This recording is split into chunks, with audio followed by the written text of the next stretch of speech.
ድምፁ ተባበሩልኝ።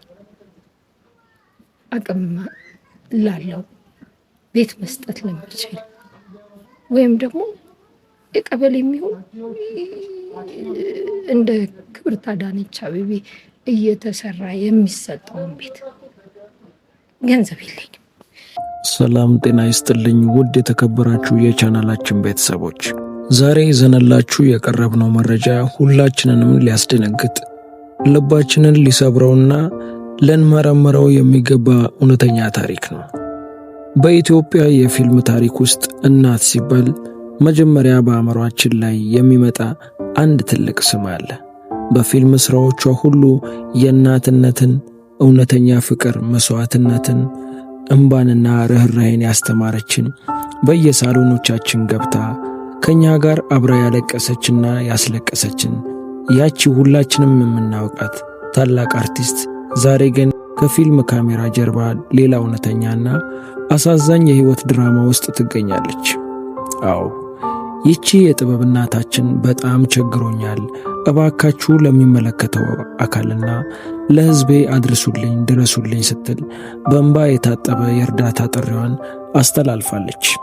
ይህች ትልቅ የአገር ባለውለታ ምን አጋጠማት? ለምንስ እስከዚህ ደረጃ ልትደርስ ቻለች? እኛስ እንደ ሕዝብ ምን ማድረግ ይጠበቅብናል? ሙሉ ዝርዝሩን አብረን እንመለከታለን። እስከ መጨረሻው አብራችሁን ቆዩ። እንደዚህ ያሉ ማህበራዊ እውነታዎችን፣ የኪነ ጥበብ ባለሙያዎችን ወቅታዊ ሁኔታና አዳዲስ መረጃዎችን በፍጥነት እንዲደርሳችሁ ቻናላችንን ሰብስክራይብ ማድረጋችሁን እንዳትረሱ። ቪዲዮውን ደግሞ ላይክ በማድረግ ለሌሎች እንዲደርስና ለዚች እናታችን ድምጽ እንድንሆንላት ትብብራችሁን እንጠይቃለን።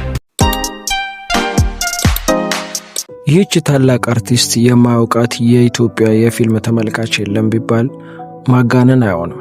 ላለፉት በርካታ አስርት ዓመታት በቲያትር መድረኮች፣ በቪዲዮ ፊልሞችና በቴሌቪዥን ድራማዎች ላይ የማይተካን ሚናዋን ስትወጣ ኖራለች። በተለይ ደግሞ የእናትነት ገጸ ባህሪ ተሰጥቷት ስትተውን ያሳየችው ብቃት ተራ ትወና ሳይሆን በእውነተኛ የእናትነት ስሜት ይመስል ነበር። በገጸ ባህሪዋ አማካኝነት ልጆቿ ሲታመሙ አብራ ስትታመም፣ ሲከፋቸው ስታለቅስ፣ ሲደሰቱ ስትደሰት አይተናል።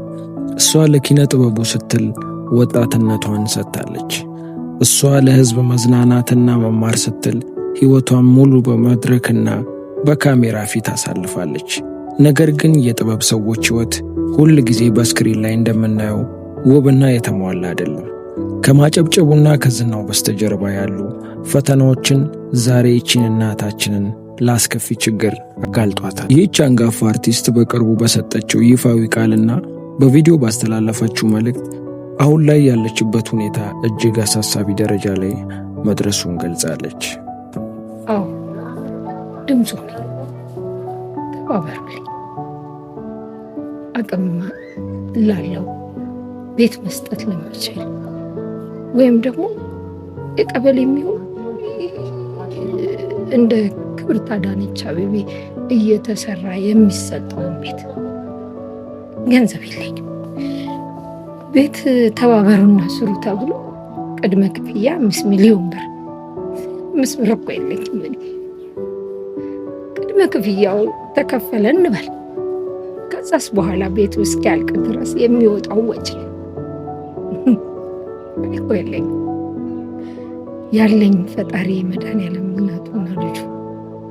ከዛ በኋላ በእናንተ መተባበር እኔ ከዚህ እወጣለሁ።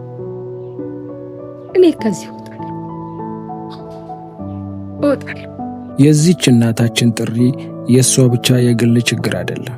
ይህ ጉዳይ በሀገራችን ያሉ የብዙ አንጋፋ አርቲስቶች እጣ ፈንታ ገሚ እንድንመረምር ያደርገናል። በወጣትነት ዘመናቸው ሙሉ ጉልበታቸውንና ዕውቀታቸውን ለሀገር ውበት፣ ለባህልና ለጥበብ እድገት የሰጡ ባለሙያዎች ዕድሜያቸው ሲገፋና ጤናቸው ሲታወክ የሚጠብቃቸው ዋስትና ምንድን ነው? በብዙ ሀገራት አርቲስቶች የቅጂ መብት ክፍያ፣ ጠንካራ የጡረታ ስርዓትና የጤና ዋስትና አላቸው። በእኛ ሀገር ግን አርቲስቱ በሥራ ላይ ያለ ብቻ ጨብጭበንለት፣ ሥራ ሲያቆም ወይ ሲታመም ግን የመረጃ ማኅበራትን የሕዝብ ደህንነትን ብቻ እንዲጠብቅ መደረጉ እጅግ የሚያሳዝን ነው። ዛሬ ይህች በፊልም ስራዎቿ የእናትነት ክብር ከፍ ያደረገችው ውድ አርቲስታችን አደባባይ ወጥታ ቸግሮኛል ስትል ሁላችንም ቆም ብለን ልናስብበት ይገባል። ይህ የጥሪ ቪዲዮ በማህበራዊ ሚዲያ ላይ ከተለቀቀ በኋላ በርካታ ኢትዮጵያውያን ከፍተኛ ድንጋጤና ሐዘን እየገለጹ ይገኛሉ። ብዙዎች ይህች እናታችንማ በአደባባይ ወጥታ እርዳታ መጠየቅ አልነበረባትም፣ እኛ ቀድመን ልንደርስላት ይገባ ነበር በማለት ቁጭታቸውን እየገለጹ ነው። እንግዲህ እናት ስትቸገር ዝም ብሎ የሚያይ ልጅ የለም። ይህች አርቲስት የብዙዎቻችን የኪነ ጥበብ እናት ናት። ዛሬ ያቀረበችው የእንባ ጥሪ ለሁላችንም የተላከ የቤት ሥራ ነው። እንግዲህ ውድ የኢትዮጵያ ሕዝቦች በሀገር ውስጥም ሆነ በውጭ ሀገር የምትኖሩ ወገኖቻችን ይህችን እናታችንን ከገባችበት የኑሮና የጤና አሳሳቢ ሁኔታ ለማውጣት የምንችለውን ሁሉ እንድናደርግ እሷም እኛን ለማሳቅና ለማስተማር ስትል ሕይወቷን ሰጥታለች። ዛሬ ደግሞ እኛ የእሷን ሕይወት ለመታደግ የምንዘረጋው እጅ ሊኖረን ይገባል። ስለዚህ ይህንን ቪዲዮ የምታዩ ሁላችሁም መልእክቱ ለሚመለከታቸው አካላት ሁሉ እንዲደርስ ሼር ማድረጋችሁን እንዳትረሱ። የእናታችንን እንባ አብሰን በሳቅና በጤና የምናይበት ጊዜ ቅርብ ይሁን። ስለተከታተላችሁን ከልብ እናመሰግናለን። ለእናታችን ሰላምና ጤናን እየተመኘን በሌላ መረጃ እስክንገናኝ ቸር ሰንብቱ።